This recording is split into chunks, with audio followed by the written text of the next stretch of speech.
यस्वानुभावो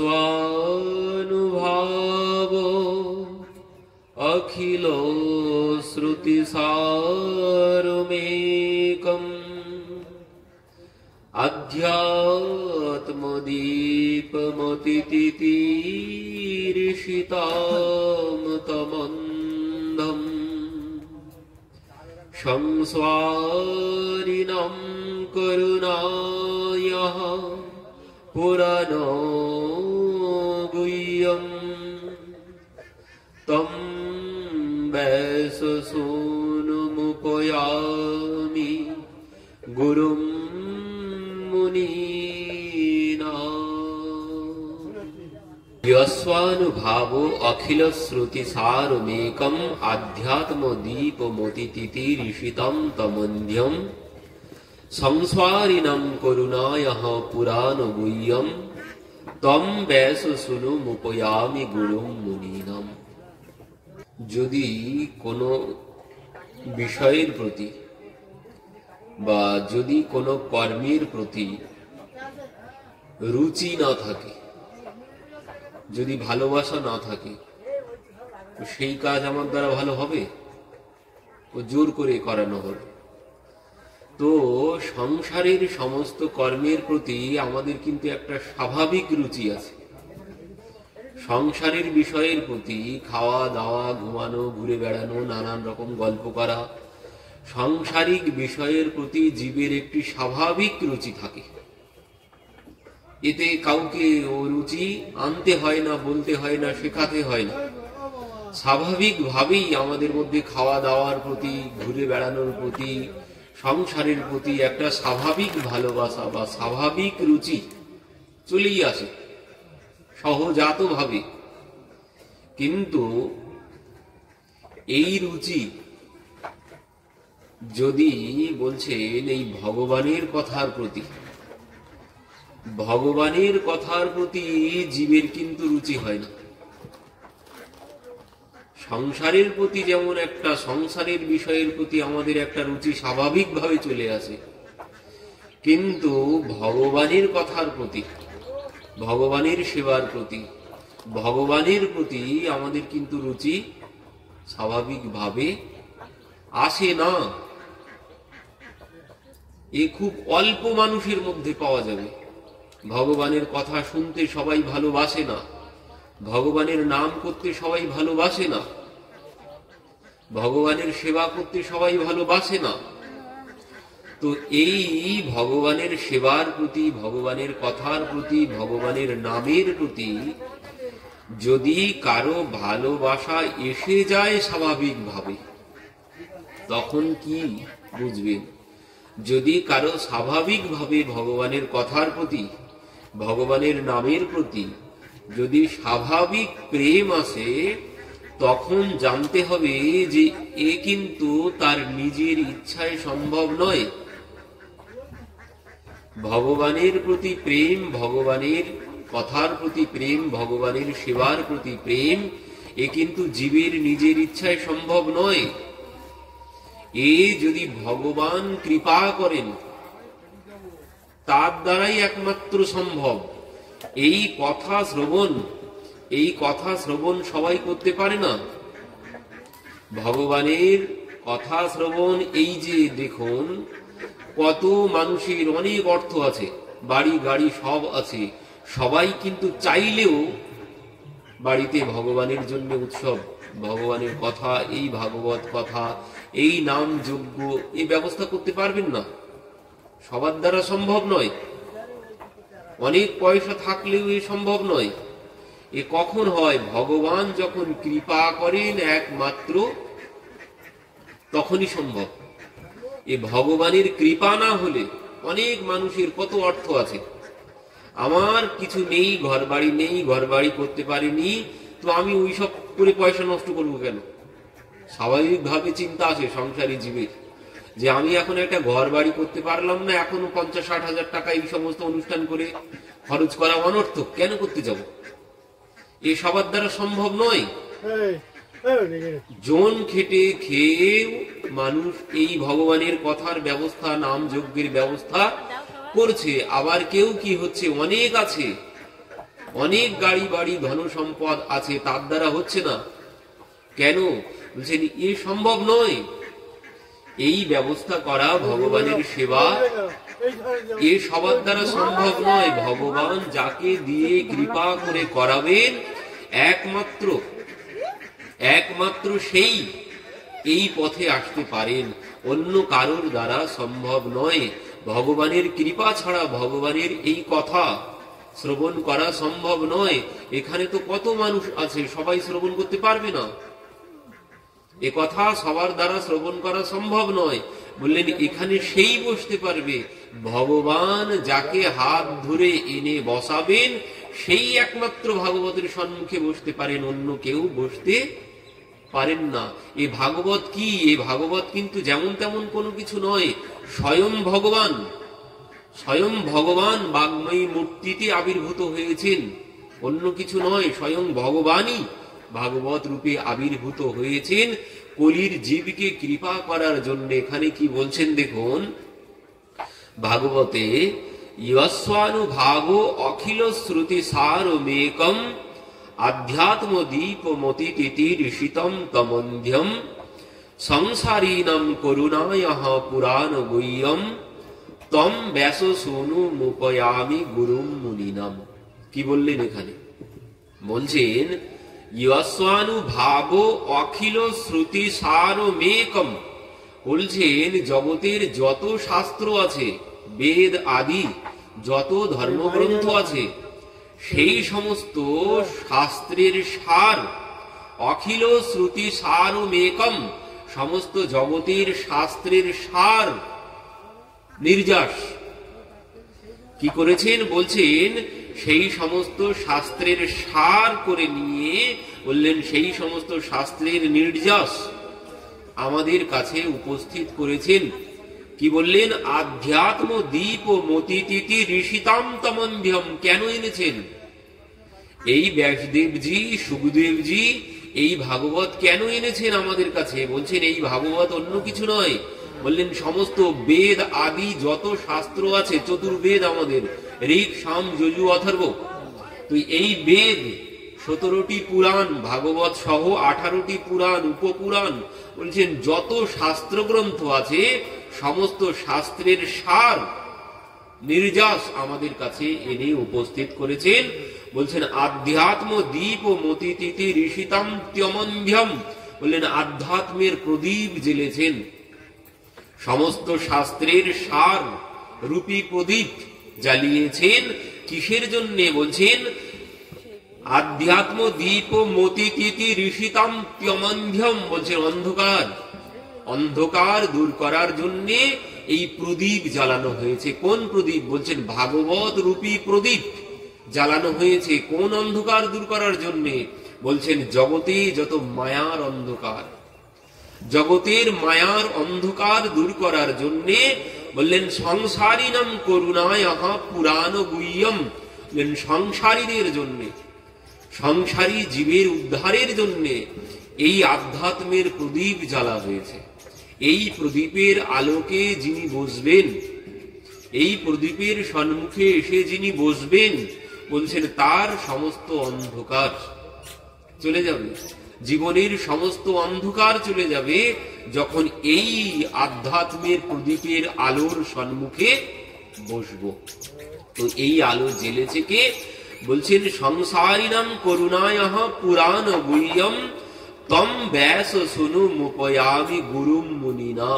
বলছেন এই আধ্যাত্মের প্রদীপ জ্বেলেছেন ব্যাস পুত্র সুখদেবজি, ব্যাসদেবজির পুত্র সুখদেবজি এই আধ্যাত্মের প্রদীপ জ্বেলেছেন। কেন? বলছেন এই সংসারীদেরকে, এই সংসারের যে অন্ধকার, কাম ক্রোধ লোভ মোহ মদ মাৎসর্য, এর মধ্যেই ডুবে আছি, এই অন্ধকারের মধ্যে আমরা সবাই ডুবে আছি। তো বলছেন এই অন্ধকার থেকে সংসারী জীবকে আলোর পথ দেখানোর জন্যে তিনি এই আধ্যাত্মের প্রদীপ জ্বেলেছেন। এই সুখদেবজি কে ছিলেন? এই সুখদেবজি আর কেউ না, এই সুখদেবজি গোলক ধামে ভগবান আর রাধারানী, ভগবান শ্রীকৃষ্ণ আর রাধারানীর ধাম হচ্ছে গোলক ধাম। দেখলেন যখন এই আমাদের যুগ কয়টি? 4টি, সত্য, ত্রেতা, দ্বাপর, কলি। তো এখন কলিযুগ। তো এই কলিযুগ আসার আগেই মানে কলিযুগ শুরু হওয়ার আগেই স্বয়ং রাধারানী তিনি গোলকে বসেই দর্শন করলেন যে কলির প্রভাবে জীবের অবস্থা কি হবে। বলছেন, কলি ঘোর তি মিরে গরাসল জগজন ধর্ম কর্ম রহুদূর অসাধনে চিন্তামণি বিধি মিলাইল আনি আমার গোরা বড় দয়ার ঠাকুর। বলছেন, কলিকাল সর্প বিষে দগ্ধ জীব মিথ্যারসে না জানয়ে কেবাসে আপনি।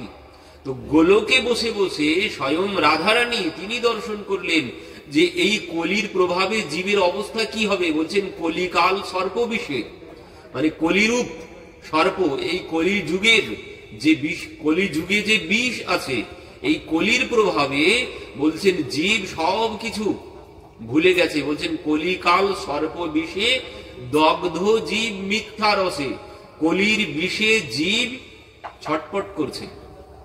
দগ্ধ মানে জ্বলে পুড়ে মরছে, কলির বিষে জীব জ্বলে পুড়ে মরছে। বলছেন, কলিকাল সর্প বিষে দগ্ধ জীব মিথ্যা রসে না জানয়ে কেবা সে আপনি। বলছেন, সে কিছুই জানে না যে আমি কে, আমার কে, আমি কোথা থেকে এসেছি। কলির জীব কলির প্রভাবে কি ভাবছে? কলির জীব কলির প্রভাবে ভাবছে আমি অমুক, আমার নাম এই, আমার বাবার নাম এই, আমার লক্ষ্য কি? আমার লক্ষ্য অনেক কাজকর্ম করা, করে অর্থ সম্পদ উপার্জন করা, বাড়ি গাড়ি করা, বিবাহ করা, সন্তান উৎপন্ন করা, এটাই হচ্ছে আমার লক্ষ্য। এখনকার আমাদের সবার কাছে এই লক্ষ্য হয়ে দাঁড়িয়েছে। এই লক্ষ্য কেন হয়েছে? বলছেন, এই কলির প্রভাবে। কলির প্রভাবে জীব ভুলে গেছে যে আমি কে, আমার পরিচয় কি, আমি কোথা থেকে এসেছি, আমি কি জন্য এসেছি, সে সব ভুলে গেছি আমরা। কিসের জন্য? বলছেন, কলির প্রভাবে। ওই পুতুল নাচ হয় দেখি না আমরা, পুতুল নাচ, পুতুলগুলো কি সুন্দর নাচে, কি সুন্দর গায়। এখন আগে তো দেখা যেত সব জায়গায় হতে, কিন্তু এখন আর হয় না, এখন কমে গেছে, মোবাইলেই বেশি দেখা যায়। তো পুতুল নাচ হচ্ছে, সুন্দর সুন্দর কাঠের পুতুল, তারা কি সুন্দর নাচছে। তো একটা কথা বলুন, এই পুতুলগুলো কি নাচে? পুতুলগুলো নাচে? পুতুলগুলো কেউ নাচে না, পুতুলগুলোকে নাচানো হয়, পুতুলগুলোকে আঙুলের ইশারায় নাচানো হয়, পুতুলগুলো সেইভাবে নাচতে থাকে। আমরা দেখে বলি বাহ কি সুন্দর পুতুল নাচছে, কিন্তু পুতুলগুলো কেউ নাচছে না, তাকে নাচানো হচ্ছে। এই কলির জীবেরও অবস্থা ওই একই রকম হয়েছে, ওই পুতুলের মতো। কলির জীব পুতুলের মতো হয়েছে। একেও কিন্তু আমরা যা যা করছি, কিন্তু আমার ইচ্ছাই করছি না। আজ আমি যা যা করছি একটাও আমার ইচ্ছায় নয়। এই যেমন প্রথমে বললাম, এখানে যে বসবেন, এই যে ভগবানের কথার ব্যবস্থা, এই নাম যজ্ঞের ব্যবস্থা, এ কি আমার নিজের ইচ্ছাই করেছি? না, ভগবানের কৃপা ছাড়া কেউ কোনোদিন করতে পারে না। এই ভাগবতের ব্যবস্থা কারোর করার সাধ্য নেই, ভগবান যদি কৃপা করে না করান। যিনি করাবেন বুঝতে হবে ভগবান তার উপরে অশেষ কৃপা করেছেন। অশেষ কৃপা না হলে কোনদিন বাড়িতে এই অনুষ্ঠান, এই ভাগবতের ব্যবস্থা এ করা সম্ভব নয়। কত মানুষের কত টাকা পয়সা আছে, তবুও তারা করতে পারে না, সবার দ্বারা সম্ভব নয়। বললেন, ভগবান যাকে কৃপা করবেন একমাত্র সেই করতে পারবে। তো এই কার্য যেমন ভগবানের কৃপাতে হচ্ছে, আর যারা করতে পারছে না, আমরা সংসারে যারা মায়ার আবদ্ধ হয়ে আছি, তাদেরকে কে নাচাচ্ছে? তারা কিন্তু চলছে না, তারা কিন্তু নাচছে না, তাদেরকে নাচানো হচ্ছে। পুতুলগুলো নাচছে না, তাদেরকে নাচানো হচ্ছে। ঠিক তেমন আজ আমরা যে অবস্থা, আমাদের কাম ক্রোধ লোভ মোহ মদ মাৎসর্যে যে বিষয়ের পিছনে আমরা ছুটে বেড়াচ্ছি, বিষয় কি? কলির জীব কিসের পিছনে ছুটছে? কলির জীব রূপ রস গন্ধ শব্দ আর স্পর্শ, এই ছাড়া আর অন্য কোনো লক্ষ্য নেই তার। কলির জীব কলির প্রভাবে এই বিষয়, এই রূপ রস গন্ধ শব্দ আর স্পর্শ, এই পাঁচটি, ও যে যেদিকেই যাক না কেন তার লক্ষ্য এই গতি, তার এখানে গন্তব্যস্থল তার এই পাঁচটি ছাড়া অন্য কোনো কিছু নয়। আজ অনেক পরিশ্রম করছি কিসের জন্য? ওই সংসারের সুখ আস্বাদনের জন্য। তো সংসারে কি আছে? ওই রূপ আছে, রস আছে, ভালো মন্দ খাওয়া। ভালো মন্দ কি? ভালোটা তো আমরা খাই না, মন্দটা খাই। তো ওই রস আস্বাদন করি। তো এই রূপ, রস, গন্ধ, শব্দ, নানান রকম গান শুনি। এই গন্ধ, শব্দ আর স্পর্শ সুখ, এই ছাড়া আর সংসারে অন্য কোনো কিছু নেই। তো যে যেদিকেই ছুটি না কেন, সবাই ছুটছি ওই বিষয়ের পিছনে। তো এই ছোটা মানে কে ছুটছে? বলছেন ছুটছি আমি না, আমাকে ছোটানো হচ্ছে, পুতুলকে নাচানো হচ্ছে। সেই কলি যেভাবে আমাকে নাচাচ্ছে, আমি সেইভাবে নাচছি। আমি কলির প্রভাবে নাচতে শুরু করেছি। কলি যেভাবে আঙুল নাড়া দিচ্ছে, আমি সেইভাবে নাচছি। আমার এখানে কোনো কিছু করার নেই। কলি আমাকে দিয়ে যা করাচ্ছে আমি সেটাই করছি। আমি তো দূরের কথা, পরীক্ষিত মহারাজের কথা শুনেছেন না? পরীক্ষিত মহারাজ যাকে সুখদেবজি এই কথা শ্রবণ করিয়েছিলেন 1 সপ্তাহ, এই 1 সপ্তাহ কথা শ্রবণের পর পরীক্ষিত মহারাজ পরম ধাম গমন করলেন। এই পরীক্ষিত মহারাজ কে ছিল? পঞ্চপাণ্ডব। তো পাণ্ডবদের মধ্যে অর্জুন, অর্জুনের পুত্র অভিমন্যু, অভিমন্যুর পুত্র হচ্ছেন পরীক্ষিত। তো এই পরীক্ষিতকে যখন এই পরীক্ষিত মায়ের গর্ভে ছিলেন, মানে উত্তরা মায়ের গর্ভে যখন পরীক্ষিত মহারাজ ছিলেন, তখন কি হয়েছিল? অশ্বত্থমা এই পরীক্ষিতকে হত্যা করার জন্য, মেরে ফেলার জন্য ব্রহ্মাস্ত্র নিক্ষেপ করেছিলেন মাতৃগর্ভে। তো সেই ব্রহ্মাস্ত্র দর্শন করেই উত্তরা মাতা ভগবানের চরণে গিয়ে সমর্পিত হলেন। হে প্রভু, আপনি রক্ষা করুন, আপনি ছাড়া আমাকে এই বিপদ থেকে কেউ রক্ষা করতে পারবে না। তো ভগবান তখন কি করলেন? ভগবান সূক্ষ্ম রূপ ধারণ করে ওই উত্তরা মায়ের গর্ভের মধ্যে প্রবেশ করেছেন, করে সেই পরীক্ষিতকে রক্ষা করেছেন। এবার সেই পরীক্ষিত যখন জন্মগ্রহণ করলেন, পরবর্তীতে ছোটবেলায় সেই পরীক্ষিতকে ভগবান কোলে করে নিয়ে নিয়ে ঘুরে বেড়িয়েছেন কত পরীক্ষিত মহারাজকে। এবার সেই পরীক্ষিত মহারাজ যখন বড় হলো, পাণ্ডবরা যখন সেই মহাপ্রস্থানের পথে মানে স্বর্গে আরোহণ করলেন, পরীক্ষিতকে সিংহাসনে বসিয়ে, এই সমস্ত পৃথিবীর রাজা হলেন পরীক্ষিত মহারাজ। এবার পরীক্ষিত মহারাজ যখন সিংহাসনে বসেছেন, পরীক্ষিত মহারাজ ভাবছেন যে আমি তো রাজা হয়েছি, তো আমার রাজত্ব ভ্রমণ করে দেখতে হয়, আমার রাজত্বের প্রজারা কেমন আছে, তারা সুখে আছে কি দুঃখে আছে, তো ভ্রমণ করে দেখতে হয় প্রজাদের কাছে গিয়ে গিয়ে। তো একদিন তিনি সমস্ত রাজত্ব ভ্রমণ করে মানে দেখার জন্য বেরিয়েছেন। এখন বেরিয়ে কি হলো, পথের মধ্যে দেখছেন, কি দেখছেন? বলছেন একখানে ওই একটি গোমাতা দাঁড়িয়ে আছে আর একটি বৃষ দাঁড়িয়ে আছে। তো সেই গোমাতাটি আবার এক চরণে দাঁড়িয়ে আছে।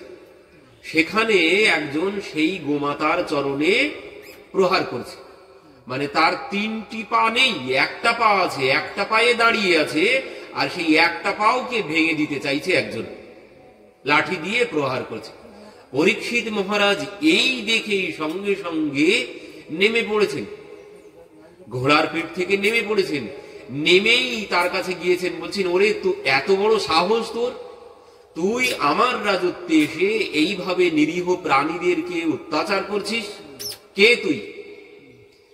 এবার গোমাতাকে জিজ্ঞাসা করছেন, গোমাতাকে বলছেন মা এ কে, এ তোমাকে এইভাবে কেন কষ্ট দিচ্ছে, তোমার এই এক চরণে কেন প্রহার করছে? গোমাতা কোনো কথা বললেন না। পাশে একটি বৃষ দাঁড়িয়েছিল, তো সেই বৃষকে গিয়ে পরীক্ষিত মহারাজ জিজ্ঞাসা করলেন, আপনিই বলুন এই ব্যক্তি কে, আর এ গোমাতার উপরে কেন অত্যাচার করছে? তখন সেই বৃষটি কি বলল? সেই বৃষ বলছেন, মহারাজ আমি আমার এই কষ্টের জন্য, এ যে আমাদেরকে কষ্ট দিচ্ছে, তো এই কষ্টের জন্য আমি দায়ী করব কাকে? আমার এই কষ্টের জন্য আমি কাকে দায়ী করব? কারণ আমরা কষ্টের জন্য এক একজনকে দায়ী করি। সংসারে যদি ঝগড়াঝাটি হয় তো কি বলবো? একজনকে দায়ী করব যে এর জন্য আজ এই ঝামেলা বেঁধেছে, ওর জন্য এই ঝামেলা বেড়েছে, ও না হলে এই ঝামেলা বাধ্য না, ও যদি এই কথা না বলতো তাহলে এই ঝামেলা বাধ্য না। তো আমরা নানান রকম মানুষকে দোষ দিই যে এর জন্য আমার এই হয়েছে, ও না থাকলে আমার এই হতো না। আমরা নানান মানুষের মাথায় দোষ চাপাই। কিন্তু এখানে সেই বৃষ কি বলছেন? সেই বৃষ বলছেন, দেখুন মহারাজ, আমার এই কষ্টের জন্য আমি কাকে দায়ী করব? কেন বলছেন? শাস্ত্র তো এক এক রকমের কথা বলে। কি কথা বলে? বলছেন শাস্ত্র কোথাও বলা আছে আপনি জ্যোতিষীর কাছে যান। আপনি যখন জ্যোতিষীর কাছে যাবেন, জ্যোতিষী আপনার হাত দেখে বলবে আপনার রাহু কেতু শনি ঠিক নেই, এই জন্যে আপনার শারীরিক অসুস্থতা, বাড়িতে গন্ডগোল ঝামেলা হচ্ছে। কিসের জন্য? আপনার গ্রহ দশা খারাপ। কেউ বলে ভগবানের ইচ্ছা না হলে কোনোদিন গাছের একটা পাতাও খসে পড়ে না। তো আজ যা কিছু সুখ দুঃখ ভোগ করছি তার কারণ ভগবান। কেউ বলবে ভগবানের ইচ্ছা ছাড়া কোনো কিছু হয় না। তো আজ যা কিছু ভোগ করছি সব ভগবানের ইচ্ছাতেই। সুখ ভোগ করলেও সেটিও ভগবানের ইচ্ছাতে, দুঃখ ভোগ করলেও সেটিও ভগবানের ইচ্ছাতে। কিন্তু আবার কি বলে না, সবকিছু কর্মফল। অবশ্য মেব ভোক্তব্যম কৃতম কর্ম শুভম অশুভম। বললেন কর্মফল সবাইকে ভোগ করতেই হবে, তাই ভালো কর্ম করি আর খারাপ কর্ম করি, কর্মফল ফাঁকি দিয়ে যাওয়ার কোনো জায়গা নেই। তো আজ দুঃখের কারণ কয়টি হলো? একটি হচ্ছে ভগবানের ইচ্ছা না হলে কোনোদিন কোনো কিছু হয় না। একটি হচ্ছে যা কিছু হচ্ছে সব কর্মফল। একজন বলল না, আজকে যা কিছু কষ্ট বা সুখ বা দুঃখ পাচ্ছি তার কারণ কি? তার কারণ হচ্ছে আমার গ্রহ দশা। গ্রহ দশা খারাপ তাই কষ্ট পাচ্ছি, গ্রহ দশা ভালো তাই আমার সংসারে এত আনন্দ, এত উন্নতি। তো সবকিছুর কারণ আবার কি বলে? আবার কেউ বলবে যে অজ্ঞানতা, অজ্ঞানতার জন্য কষ্ট পাচ্ছি। তো এক একজন এক এক রকম কথা বলবে দুঃখের কারণ হিসাবে। মানে কারণ এক একজন এক এক রকম দেখাবে, কিন্তু দুঃখের কারণ কি? বলছেন এই দুঃখের মানে দুঃখের জন্য আমি দায়ী কাকে করব?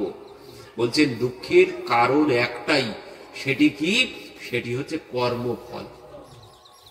দুঃখের কারণ বা সুখের কারণ সব কিছু কর্মফলের জন্য। বলছেন পাপী পাপ ভোগ করে, বললেন তার সেই পাপী যে কষ্ট ভোগ করে তার পাপের জন্য, অন্য কোনো কারণ নয়। কিন্তু কেউ কাউকে দুঃখ দেয় না। ভগবান ভাগবত বলছেন কাহু না কো সুখ দুঃখ কর দাতা, নিজ কৃত কর্ম ভোগ সব ভ্রাতা।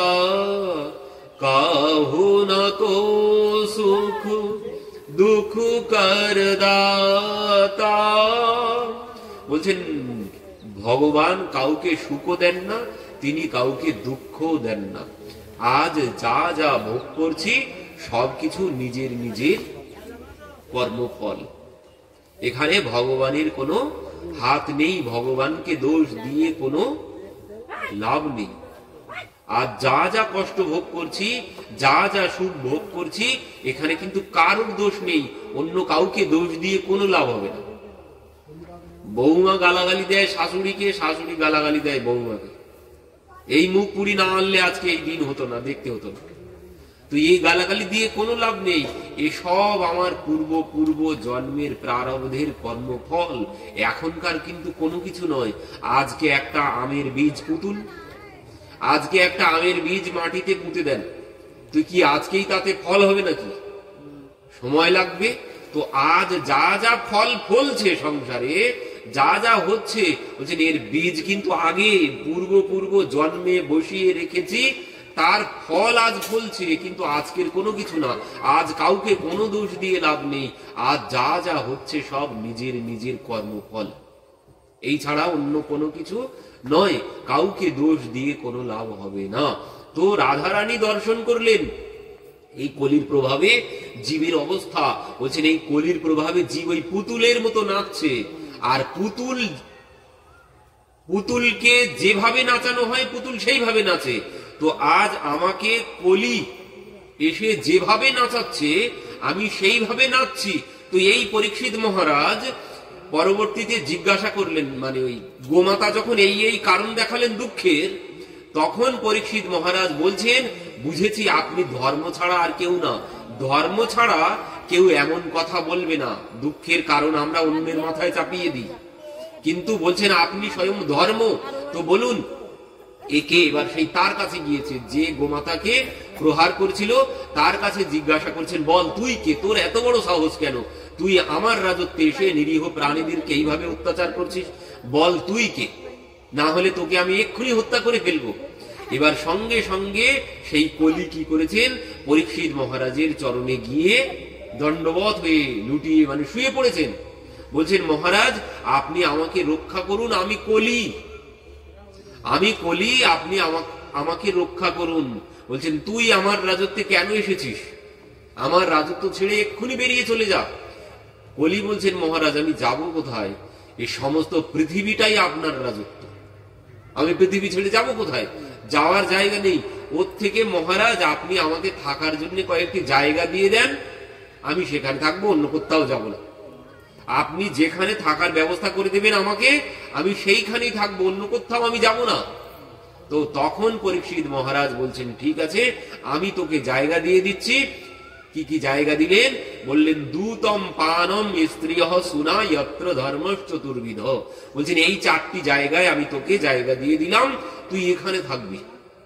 কোথায়, বললেন দূতম মানে যেখানে জুয়া খেলা হয়, যেখানে জুয়া খেলা হয় সেখানে তুই থাকবি, আর পানম যেখানে মদিরা পান হয় সেখানে তুই থাকবি। আর কোথায়, দূতম পানম স্ত্রিয়ঃ সুনা, বলছেন আর হচ্ছে যেখানে অসৎ স্ত্রী সঙ্গ হয় তুই সেখানে থাকবি। আর কি, সুনা মানে কলহ, যেখানে ঝগড়াঝাটি হয়। এই 4 জায়গায় আমি তোকে থাকার জায়গা দিলাম, তুই এখানে থাক। কলি বলছেন, মহারাজ আপনি আমাকে কেমন জায়গা দিলেন, একটাও তো ভালো জায়গা দিলেন না, একটা ভালো জায়গা অন্তত দিন। তখন বলছেন, ঠিক আছে আমি তোকে আরেকটা জায়গা দিচ্ছি। কোথায়, বলছেন ওই যিনি ওই অন্যকে ঠকিয়ে অর্থ উপার্জন করে, যিনি অন্যকে ঠকিয়ে অর্থ উপার্জন করে, বলছেন তার সেই অন্যকে ফাঁকি দেওয়া অর্থের মধ্যে, অন্যকে ফাঁকি দেওয়া অর্থের মধ্যে তুই থাকবি। তো এই 5 জায়গায় কলি থাকে। তো যে কলিকে পরীক্ষিত মহারাজ জায়গা দিলেন 5টা থাকার জন্যে, এইবার সেই কলি ভাবতে শুরু করেছেন এই পরীক্ষিত মহারাজের মাথায় কি করে যায়, পরীক্ষিত মহারাজের মাথায় কি করে বসি। এবার কি হলো, পরীক্ষিত মহারাজ একদিন কি করেছেন, ওই নিজের ঘর বাড়ি পরিষ্কার করছিলেন, মহল পরিষ্কার করেছিলেন। এবার মহল পরিষ্কার করতে করতে একটা পুরানো সিন্দুক পেয়েছেন, আর সেই সিন্দুকের মধ্যে তিনি দেখলেন একটা সুন্দর মাথার মুকুট আছে। এবার এই মুকুটটা দেখে ভাবছেন, বাহ এই মুকুটটা তো সুন্দর, আমি যেটা পরে আছি এর থেকেও তো এটা বেশি সুন্দর, তো এবার থেকে এটা পরবো বলে সেটা বের করেছেন। বের করে এবার নিজেরটা খুলে রেখেছেন, রেখে ওটা মাথায় পরেছেন। আর যেই পরেছে সঙ্গে সঙ্গে কলি এসে এনার মাথায় বসে গেছে। কেন, বলছেন এই মুকুটটা আর কারো নয়, এই মুকুটটা ছিল জরাসন্ধের। জরাসন্ধ ছিল দুষ্ট, সে অন্যান্য রাজাদেরকে মেরে তাদের কাছ থেকে ছিনিয়ে এনেছিল এই মুকুটটা। এবার ভীম কি করেছে, জরাসন্ধকে মেরে এই মুকুটটা ভীম এনেছে, এনে ওই সিন্ধুকের মধ্যে রেখে দিয়েছে। এবার পরীক্ষিত মহারাজ যখন এটা পেয়েছেন, এটি যেই পরীক্ষিত মহারাজ পড়েছেন, সঙ্গে সঙ্গে কলি ওনার মাথায় এসে বসেছেন। কারণ ওই যে অন্যকে ফাঁকি দেওয়া সম্পদ, ওই জন্যে ওই পরীক্ষিত মহারাজের মাথায় কলি এসে বসে গেছেন। এবার পরীক্ষিত মহারাজ ভাবতে শুরু করেছেন, আমি কেমন রাজা, আমি কেমন রাজা, আমি হরিণ শিকার করতে যাই না, আমি মৃগয়া করতে যাই না, আমি কেমন রাজা, রাজা বলে মানায় নাকি যদি হরিণ শিকার না করি, মৃগয়া না করি, রাজা কেমন রাজা আমি। তো এই ভেবে তিনি গেলেন মৃগয়া করতে, মানে হরিণ শিকার করতে বেরিয়েছেন। এবার হরিণ শিকার করতে বেরিয়ে সারা দিন তিনি কিছুই করতে পারেননি, শুধু বনের মধ্যে জঙ্গলের মধ্যে ঘুরে ঘুরে বেরিয়েছেন, একটা হরিণ তিনি শিকার করতে পারেননি, যা আগে কোনোদিন করেননি, তো করবেন কি করে, আগে কোনোদিন অভ্যাস নেই। আজকে বেরিয়েছেন কেন, কলি তাকে বার করিয়েছে, মাথায় কলি বসেছে, নিয়ে যাচ্ছে, ইনিও সেই দিকে যাচ্ছে। তো সারা দিন জঙ্গলে জঙ্গলে ঘুরে বেরিয়েছেন, একটাও হরিণ শিকার করতে পারেননি। এবার কি হয়েছে, পিপাসায় সন্ধ্যাবেলা বুকটা ফেটে যাচ্ছে, জঙ্গলের মধ্যে জল কোথাও খুঁজে পাচ্ছেন না। এবার চলতে চলতে কি হলো, ওই শমিক ঋষির আশ্রম কুটিয়া তিনি দর্শন করেছেন। কুটিয়া দেখে ওই কুটিয়ার মধ্যে গেছেন, গিয়ে দেখছেন সেখানে ওই শমিক ঋষি বসে আছেন। এবার শমিক ঋষি তিনি ধ্যানমগ্ন অবস্থায় বসে আছে। ইনি কি করেছেন, ইনি অনেকবার ডেকেছেন আমাকে জল দিন, আমি খুব পিপাসার্ত, কিন্তু তিনি তো ধ্যানমগ্ন অবস্থায় আছে, তিনি কোনো কিছু শুনতে পাননি। এবার যখন শুনতে পাননি তখন পরীক্ষিত মহারাজ কি ভাবছেন, পরীক্ষিত মহারাজ ভাবছে না, পরীক্ষিত মহারাজকে ভাবানো হচ্ছে। কে ভাবাচ্ছে? কলি ভাবাচ্ছে। পরীক্ষিত মহারাজ মনে মনে ভাবছেন যে ইনি ভণ্ডামি করে চোখ বন্ধ করে আছে, আমাকে জল দেবে না বলে এই জন্য চোখ বন্ধ করে বসে আছে। এনার বিশ্বাস হলো না, মানে ইনি যে ধ্যানমগ্ন অবস্থায় বসে আছে, ধ্যানস্থ হয়ে বসে আছে, এনার বিশ্বাস হলো না। কলির জন্য কলি এনাকে ভাবাচ্ছে যে ইনি ভণ্ডামি করে আমাকে জল দেবে না বলে চোখ বন্ধ করে বসে আছে। তো বলছেন ঠিক আছে, সাধু সন্তকে তো এইভাবে মানায় না, সাধু সন্তের গলায় যদি মালা না থাকে তো কেমন সাধু সন্ত।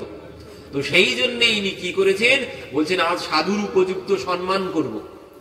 এই ভেবে কি করেছেন, ওই বাইরে পড়েছিল একটা মৃত সর্প, সেই সর্পটা এনে ইনি ওনার গলায় জড়িয়ে দিয়ে বলছেন বাহ, এই তো সাধু এবার ঠিক মানিয়েছে, সাধুর গলায় যদি মালা না থাকে সাধু বলে মানায়। তো এবার বলছেন বাহ, এবার সাধু ঠিক মানিয়েছে। ব্যঙ্গ করছে, ব্যঙ্গ। ওই যে সাধু সন্ত দেখলে আমরাও করি, কলিযুগে এটাই করে সবাই। কলিযুগে সাধু সন্ত দেখলে, গলায় মালা দেখলে, কপালে তিলক দেখলে মানুষ এমন ভাবে তাকায়, এমন এমন মানুষ আছে এমন ভাবে দেখে যেন মনে হয় এরা অন্য গ্রহের লোক, অন্য গ্রহের থেকে এসেছে, এমন ভাব করে। আজও মানুষ আছে, কলিযুগ এটা। তো এবার ওই ব্যঙ্গ করছে, মানে সাধু সন্ত দেখলে সবাই ব্যঙ্গ করে। তো পরীক্ষিত মহারাজ ব্যঙ্গ করে বলছে বা এইবার সাধু ঠিক মানিয়েছে বলে এবার ওখান থেকে চলে গেছে। এবার ওখান থেকে যেই চলে বাড়িতে গিয়েছেন, বাড়িতে গিয়ে মাথার থেকে মুকুটটা খুলেছেন, আর যেই খুলেছেন সঙ্গে সঙ্গে ভাবতে শুরু করেছেন হায় হায়, আমি কি করে এলাম, আমি পাণ্ডব কুলতিলক, আমি তো পাণ্ডব বংশের মুখে কালি লেপন করে দিলাম, যা কেউ কোনোদিন করেনি, যে বংশে সাধু সন্তকে কেউ কোনোদিন অপমান করেনি, আর সেই বংশে আমার জন্ম, যে বংশকে ভগবান রক্ষা করেছে, স্বয়ং ভগবান, আর আমি তারই ভক্ত, সেই ভক্তকে আমি এইভাবে অপমান করলাম। অহময়া নীচ মনার্যবৎকৃতম, আমি এত বড় নীচ কর্ম করলাম।